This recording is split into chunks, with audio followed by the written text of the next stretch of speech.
What's up, YouTube? It's Todd Horst here with TastyTracker. Today I'm going to do a 2021 small account challenge update. The 2020 account is coming along nicely. I just added the update the other day, and that should be closing very shortly. So those videos will stop. These videos will continue. That will help. In the future, it'll be more clear as to what is what. But for now, we've got two challenges going, so I know it's a little bit crazy. So right here, I'm going to start, and I'm going to show you the slide. Just for quick reference on my thumbnails, the amount is the difference from the last update. So we can see over here, my last update, the account was sitting at 980. Now we're sitting at 1,000. Although I will say that the deposits have completed and gone through now. So the 1050 that I originally deposited is now totally in the account. Okay. And then obviously this is the current amount. And then we have the episode number, just so you know. And then I'll put this in red right away so you'll know whether the count has gone down or gone up. So again, for this one and maybe the next one, I don't know how many this will go, but as I continue to get questions, I will do these little housekeeping segments.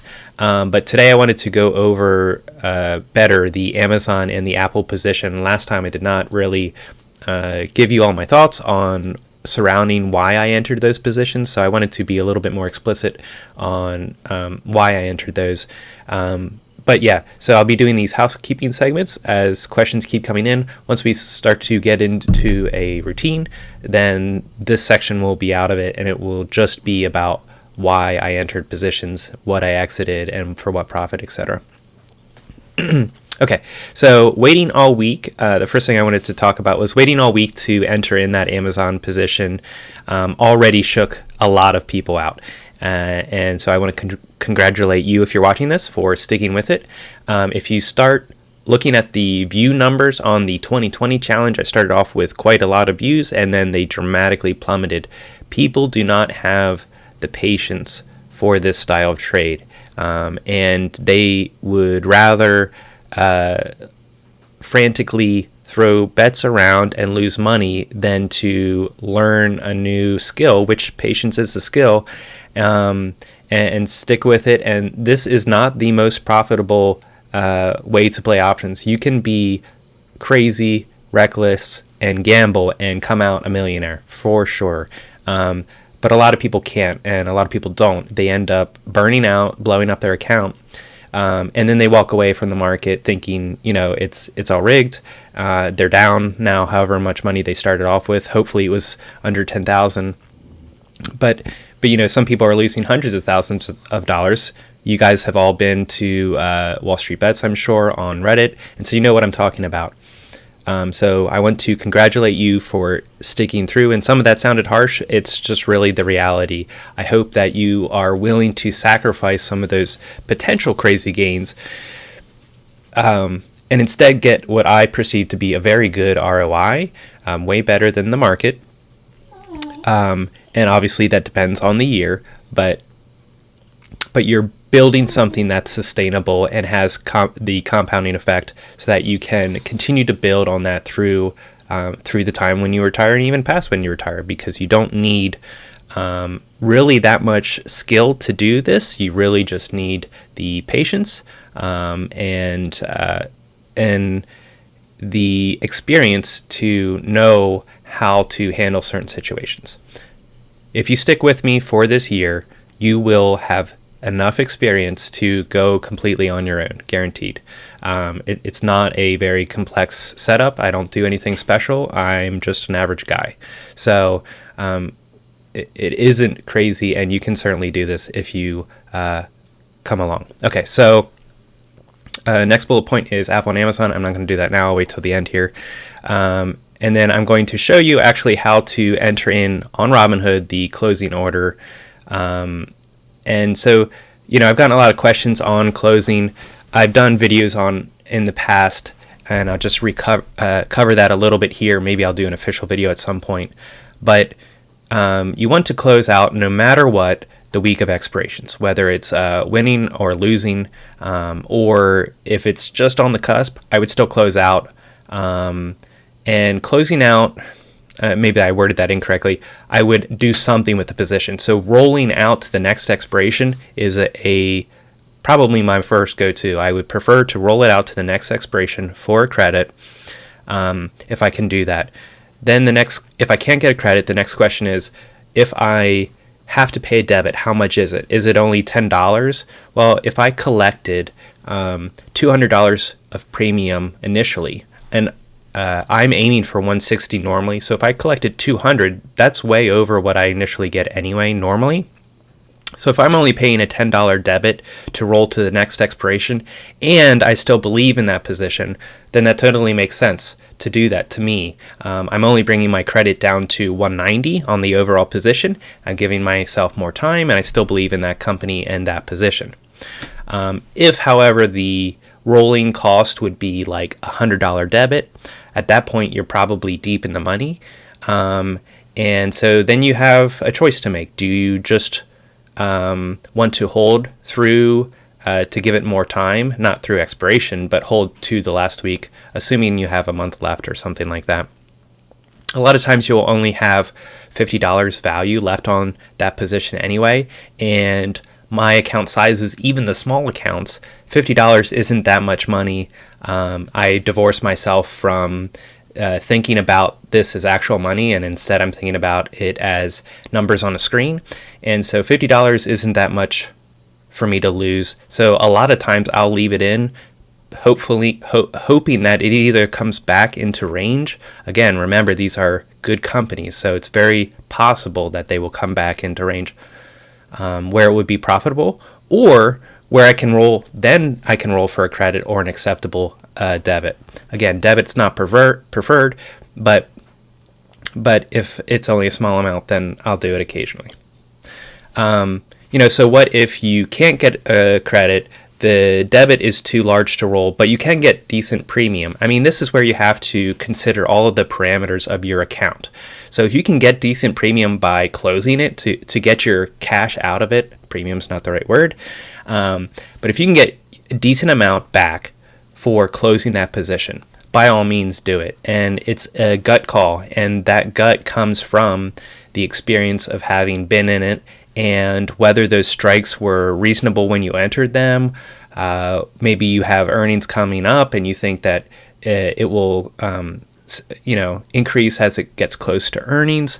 There are way too many variables. It's not like stock where most people only buy stock, and then the number of variables you're working with are greatly reduced. When you're doing with options, there are just way too many things for me to say, this is what I do all the time, and that's it. The reality is it's much more fluid than that. I've outlined sort of what I typically do. Try to roll for credit. If the debit's small, okay, if I still believe in it. If I don't believe in it at all, close it immediately and get what money back I can. If it's on the fence and it's only got $50 left, just let it on, and who knows, maybe we'll get lucky. So that's kind of my thought process.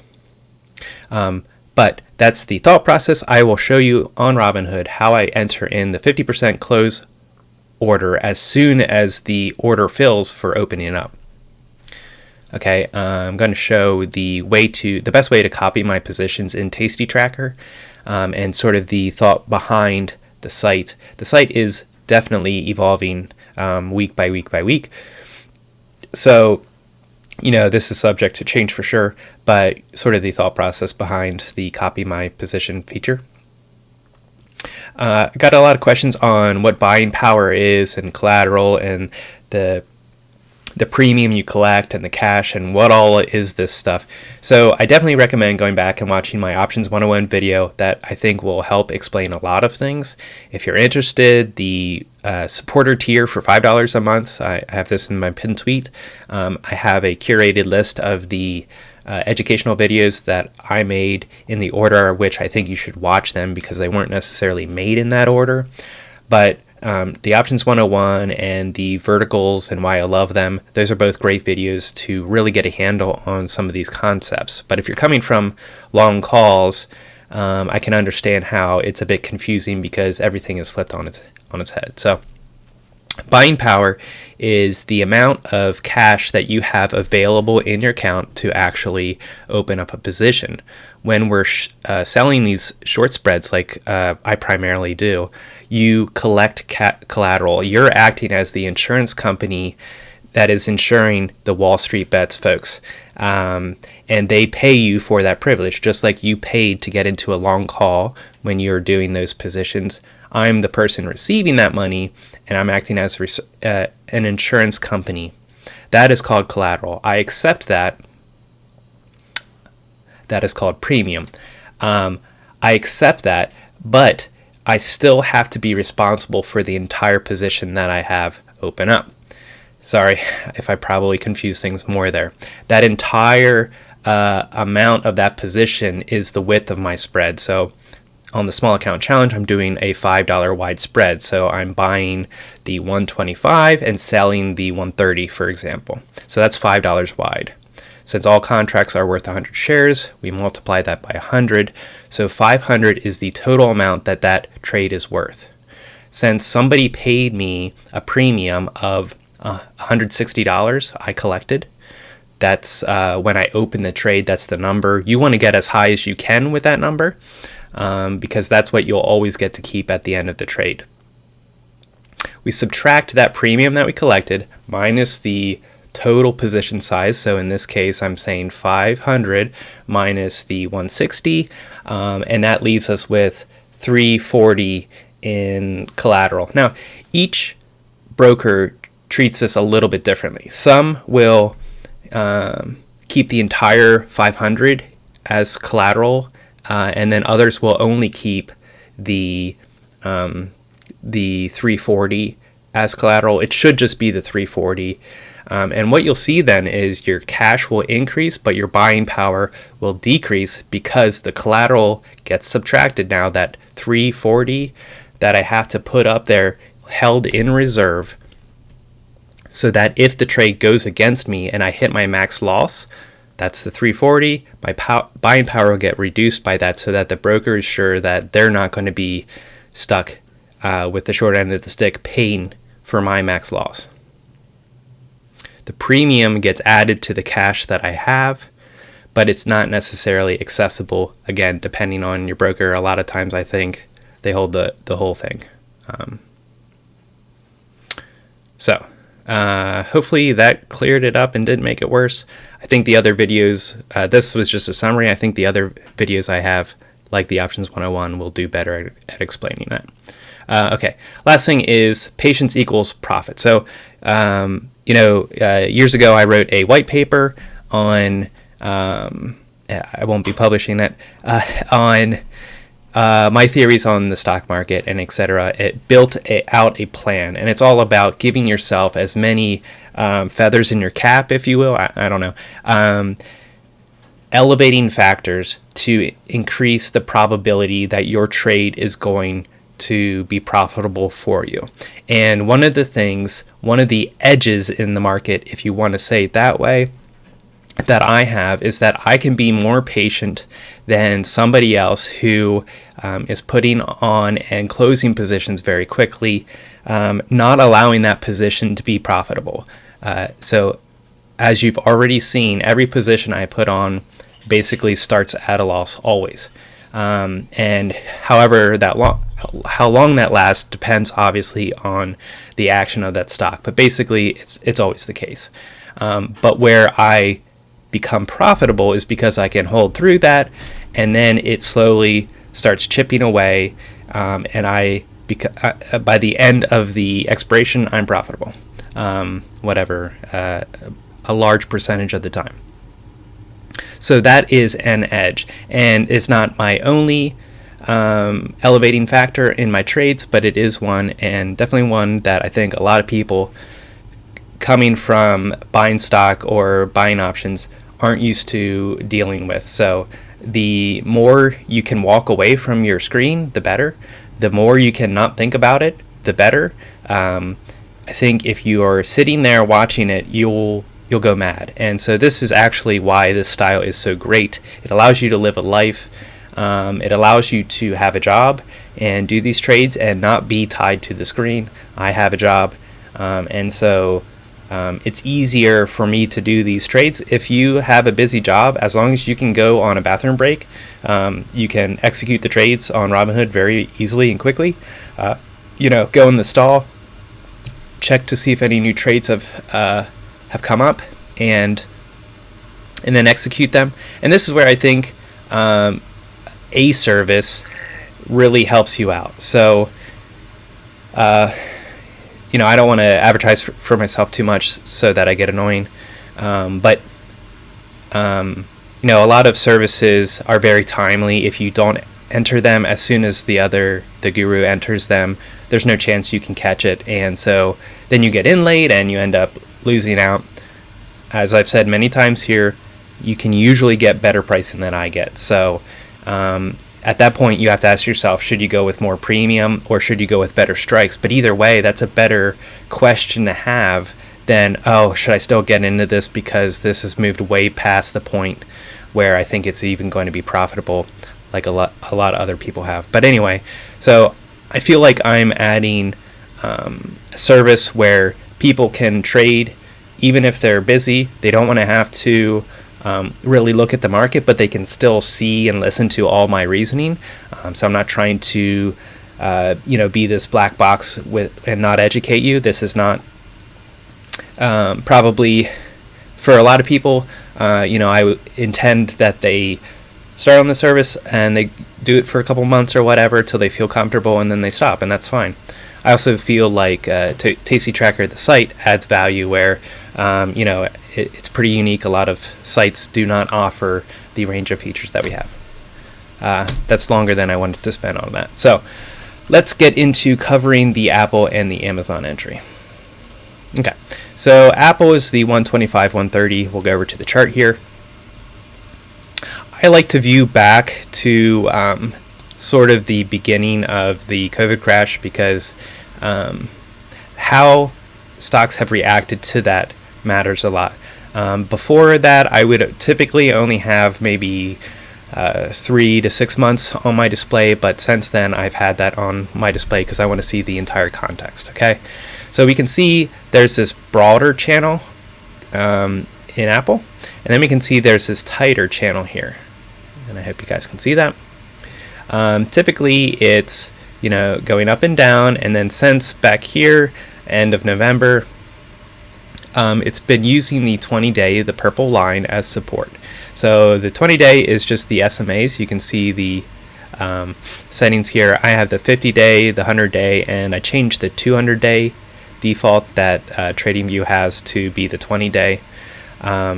If you're on Thinkorswim, you can add the 4-day. I think that's a valuable one as well, and then the 200-day.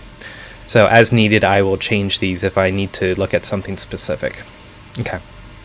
So what I'm seeing here is it's coming back down and it's thinking about testing if the 20-day is support. It's acted as support through here, so I'm confident that it will. Now, even if we have this pierce here through, it jumped right back up. That's, again, a very good sign that 20 days acting as support. These are all general guidelines. They don't have to 100% abide by it. We can see here that it came down and came right back up. And I would even say that that also was the 20-day, even though the 50-day is right in there. Down here, we're at the 100-day. But it's been very respectful of these SMAs. If you haven't watched my signals, I have a video on charting and indicators. The whole summary for that is these indicators are valuable because everybody uses the same indicator. Okay, so they're just arbitrary, but because everybody else is using them, the stocks tend to abide by them. Okay, so I see it's coming down. It's most likely going to bounce off the 20-day.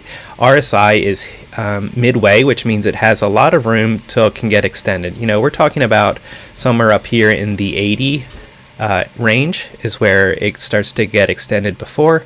Obviously, it can get extended at any point in time when it feels like turning back. We can't make those predictions, but this being where it's at is a pretty good spot. MACD is just starting to turn. Let's see when I I put that on the 4th. Okay. So there was a big down day. At that point, I thought it was going to maybe consolidate and bounce right up. We didn't get that, but we got that essentially within the week. At this point, the MACD is very short-lived and is already showing signs of weakness, obviously with these 3 candles here, 2 updates especially, has put an end to this short bearish streak. So at this point, I really see a potential to come up here to 140, 141. However, I have a conservative line here. Most cases I'm more conservative, but not always. Okay, so this is a March expiration. We have the whole way to out here to be profitable. Most likely it's going to come up here, it might come down here again, it might come up here, and it's going to go through those iterations 3 or 4 times where I'll be able to close out the position here and then open up a new one and get 1, 2, maybe even 3 of these positions on before that actual expiration. Of course, I'll be continuing to push out the expiration I'm on, out and out and out, to give myself more time. But the point being is I allow myself plenty of time for the positions to work on their own, and I don't need to rush it. Okay. And this is the 130. We only really care about, because these are sold puts, we only care about the top leg, the 130. And so I bring my mouse up here till I get to 130, and I can see that's right where the 20-day support is, which gives me confidence that this will be good. In an ideal world, if the premium is good enough, you can get one just below the 50-day. That works out great. Or you can just look at other signs of support, like right here, where my cursor is not a 20-day or a 50-day, but you can see it's acted as support and resistance numerous times here. So that's at 125. So that would also be another area to consider. So I'm really, when I'm opening up a position, I'm looking at these levels of support, both drawn and by the SMAs, to sort of weigh that with the premium that I can get for one of those spreads to determine whether I want that. I'll compare that $5 wide with the $10 wide. Maybe the $10 wide is slightly less premium, but a $10 wide will decay in value much quicker. So there are all of these different factors. None of them are insanely critical individually to get right. So between a $5 wide and a $10 wide might be a toss-up, and maybe your account would be better to get a $10 wide because you have more buying power. You have a larger account value and net liquidity. But that in and of itself isn't going to make or break the trade. It's when you add up all of these different factors that help you to get a successful trade. So Apple's in an uptrend. They're currently in a short-term downtrend. P.S. Don't try to capitalize on these very micro movements. You can't get in good enough, in and out quick enough to make that profitable. But that's just my 2 cents. Anyway, yeah. So hopefully that was enough to explain why I got into the Apple. It's also fitting. I'm trading this under my wife's account, her Robinhood, and she loves Apple. So, yeah. So that had to be my first trade, I guess. So next up is Amazon. I have this triangle drawn here. It's been continuing to consolidate and get tighter and, coil up. There's a lot of different words people might use. But the point is, it's essentially been going nowhere for months. And Amazon is a huge stock. It had a huge run up over COVID. And so at this point, it's definitely not surprising to see things sort of calm down to a point where everybody's comfortable with where it's trading at, and it doesn't necessarily need to skyrocket anymore because people aren't necessarily buying as much because they're not staying at home as much, especially going into the future. But it's also not enough for it to plummet down like some of the companies started to, like Zoom or something, as soon as vaccines were announced. Amazon's definitely worth this, in my opinion. And so, where I'm looking at here is it's only a matter of time, in my opinion, before we get to 4,000. So 4,000 the whole way up here. But if you look at some of the moves Amazon does, it's really quite crazy at times. So here we're at 3,200, and in 2 days it jumps up to above 3,400. So $200 range. For being a high price stock, it definitely still can move. So at each one of these dips, I've been adding some more on different accounts, and I'm pretty heavy on Amazon. Now, MACD has not started to curl up yet, in that I'm looking for these lighter pink bars, but it's also a pretty weak downtrend. Otherwise, these bars would be much more extended. RSI looks fine again. Earnings coming up, which I anticipate they'll do well. So again, it's not like I'm not trying to overcomplicate this. To me, Amazon's a good company, and it looks like they've consolidated here for months. And at some point, I would expect to pop up. And once we get above this trend line, you'll have a nice green candle, just like we did here this day. We had the descending line here. Once we crossed above it, it really got green, and here it attempted and failed, and we'll get another one up. Okay, so this brings us to entering the closing order. So as soon as I get a fill, I enter in the position. I'm happy with the credit that I'm putting in to have it fill on, and then it does finally get filled. I come back into that position. We'll do a 1 up here, and it automatically has close selected. I put the price that I'm happy receiving, and so to determine that, I come over here. I look at the 50% close, and that's 0.98. Oh, wrong account. So I'll come in here, do 0.98. Make sure the value I select is good till canceled, because it's definitely going to take longer than today. And then I hit review order. Then I hit submit. And it's going to say that it's pending and then placed. And obviously this will not fill. It's not going to fill for many days, but I can come down here and see it in the history that there's this placed one.